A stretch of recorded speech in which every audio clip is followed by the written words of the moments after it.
Cricket Balu ಕಾಲಪತ್ತಿ. ಇದು ಕಾಲಿಪತ್ actually ಇಲ್ಲಿಲ್ಲ ಹೋಗ್ಬಿಟ್ಟಿದೆ.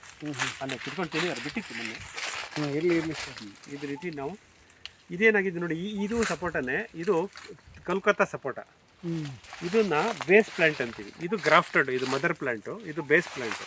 ಸೊ ನಾವೇನು ಮಾಡಿದ್ದೀವಿ, ಆ ಜಿಕ್ಕಿ ವಿಕ್ಕಿಂದ ಗಿಡ ತಂದಾಕಿದಾಗ ಈ ಬೇಸ್ ಪ್ಲಾಂಟ್ ಇತ್ತಲ್ಲ, ಅದ್ರ ಚಿಗುರು ನಾವು ಬೆಳೆಗೆ ಬಿಟ್ಬಿಟ್ಟು ನಿಮಗೆ ಗೊತ್ತಿಲ್ಲ. ಹಾಗಾಗಿ ಇದು ಬೇಸ್ ಪ್ಲಾಂಟು ಬೆಳ್ಕೊಂಬರ್ತಾ ಇದೆ. ಮತ್ತು ನಮ್ಮ ಗ್ರಾಫ್ಟೆಡ್ ಗಿಡನೂ ಸಹ ಇಲ್ಲಿ ಬಂದಿದೆ. ಇದು ನನಗೆ ಏನು ಬಿಟ್ಟಿದ್ದೀನಿ ಅಂದರೆ, ಇದು ನೋಡೋಣ ಇದ್ರದ್ದು ಅನುವಂಶೀಯ ಗುಣ ಹೇಗಿದೆ, ಇದ್ರ ಅನುವಂಶೀಯ ಗುಣ ಹೇಗಿದೆ ನೋಡೋಣ ಅಂತ ಗಮನಿಸ್ತಾ ಇದ್ದೀವಿ. ನೋಡಿ, ಇದು ಆಲ್ರೆಡಿ ಎತ್ತರಕ್ಕೆ ಹೋಗ್ತಾ ಇದೆ. ಇದು ಸಪೋಟ ಬಿಡ್ತಾ ಇದೆ ನೋಡಿ, ಇದು ಸಪೋಟ ಬಿಡ್ತಾ ಇದೆ.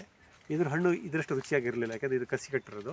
ಈ ಹಣ್ಣಿನಲ್ಲಿ ಏನು ಬೀಜ ಸಿಗುತ್ತೆ ಅದನ್ನು ತೊಗೊಂಡು ಮತ್ತೆ ನಾವು ನರ್ಸರಿ ಮಾಡಿ ಬೇಸ್ ಪ್ಲಾಂಟ್ನ ಬೆಳ್ಕೊಂಡು ನಮ್ಮದೇ ಇದರದ್ದು ಮದರ್ ಪ್ಲಾಂಟಿಂದ ಸಯಾನ್ ಅಂತೀವಿ, ಅದನ್ನು ಕಟ್ ಮಾಡಿ ಕಸಿ ಮಾಡಿ ಇಲ್ಲೇ ನಾವು ಪ್ರಚಾರ ಮಾಡ್ಕೋಬೋದು. ಅದಕ್ಕೆಲ್ಲವೂ ಒಂದು ಅವಕಾಶಗಳು ಇಲ್ಲಿದೆ. ಹಾಗಾಗಿ ಬೇಸ್ ಪ್ಲಾಂಟನ್ನು ಸಹ ನಾವು ಇಲ್ಲಿ ಬೆಳೀಲಿಕ್ಕೆ ಪ್ರಾಯೋಗಿಕವಾಗಿ ಆ್ಯಸ್ ಎನ್ ಎಕ್ಸ್ಪೆರಿಮೆಂಟ್ ಇದನ್ನು ಇಲ್ಲಿ ಬಿಟ್ಟಿದ್ದೀವಿ.